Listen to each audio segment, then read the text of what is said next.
Ohio's up next. First, we have Leon, who's got a question about coconut oil. Hey, Leon, thanks for the call. You are live.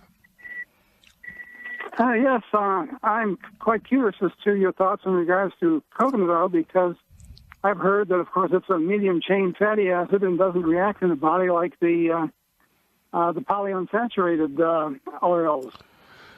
Well, there's a difference there. You're right that it doesn't. Medium-chain fatty acids have a different reaction than the long chains do, but nonetheless, there's still an oxidative process that's going to happen, and it's only a matter of time until even coconut oil becomes oxidized. And this is our problem with oil generally. It's got nothing to do with hydrogenated or non-hydrogenated or long chain or short chain. It's the oxidative process that happens, right? Oxidative damage causes everything to die. I mean, that's the second law of thermodynamics. Everything decays, right? Everything decays, everything dies, everything enters into a state of dissolution. It's only a matter of time. Mountains turn to dust, iron turns to rust. Well, your body also decays, and one of the main players in the active degradation, natural degradation of tissue in the body is oxidative stress, oxidative damage caused by an oxygen atom that's lost an electron, which is referred to technically as a free radical, right? So, you're right. Our whole thing here, man, is look, you know, you're not going to go outside in a pouring rain or in a snowstorm in your bathing suit. You're not going to do that because that stress is going to hurt you. Yeah, you need to avoid as much as possible the stress of life, and you need to guard yourself against the stress of life that's inevitable. A lot of life stress is inevitable, but if you can guard yourself against it, strengthen yourself against it, it's a much better proposition. So this is why we have a blanket across-the-board prohibition on oil, because of the oxidative damage which ultimately must happen to the oil. Now, you can make the argument, and rightly so, that coconut oil oxidizes the slowest of all the oils, and it does. But, you know, it still oxidizes. So, you know, if you want to add oil into your diet, so what are your thoughts on this, Leon? Well, I've read a whole book by, I think, Dr. Fife about it, and he claims it cures everything from headaches to hemorrhoids, and including using it topically. Well, he's an MD, right?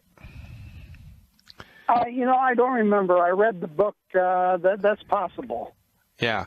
Well, I just want you to consider, and you know, this is an important thing to consider, right? I mean, the perspective that we bring to bear on data points is important, and if we miss a data point or two, our entire conclusions can be skewed. And the metaphor that I use all the time is, you know, if you didn't really know anything about astronomy and you didn't know anything about the configuration of the solar system, you could go outside in your yard and measure the position of the sun in the sky every day, and you could predict with reasonable accuracy where the sun was going to be in the sky at any moment in time. Because and then you, after collecting mountainous amounts of data, you could then reasonably conclude, well, hey, the sun moves around the earth is standing still, and the sun revolves around the earth. I mean, look, the sun rises in the east and sets in the west. It's the sun that's moving, you knucklehead. I can see it with my own two eyes. But you've neglected the big data point of gravity, right? You don't know anything about gravity. You don't know anything about mass attractions and gravitational fields and all of this. So you would be drawn to the wrong conclusion. And this is what happens frequently. Not all the time, but most of the time when MDs start to get their feet wet with the holistic waters, because they leave out huge data points which are necessary in order to draw a cogent, truthful conclusion. But because they don't know that they're leaving those data points out, you know, it's like the colorblind art critic who doesn't know that they're colorblind. They're just going to go on criticizing the art. And so it's an interesting thing to talk about. But in any event, this is our rationale. It's like, look, avoid as many landmines or potential landmines as is humanly possible. So that makes sense. This is why we say, you know, avoid the coconut oil. Now, you ever hear of Edgar Cayce? Yes, I have. Well, Edgar Cayce was a remarkable human being, right? The sleeping saint. And Edgar Cayce would go into a trance state, and he would do psychic readings on anybody anywhere in the world. He didn't even have to be in the same room with them.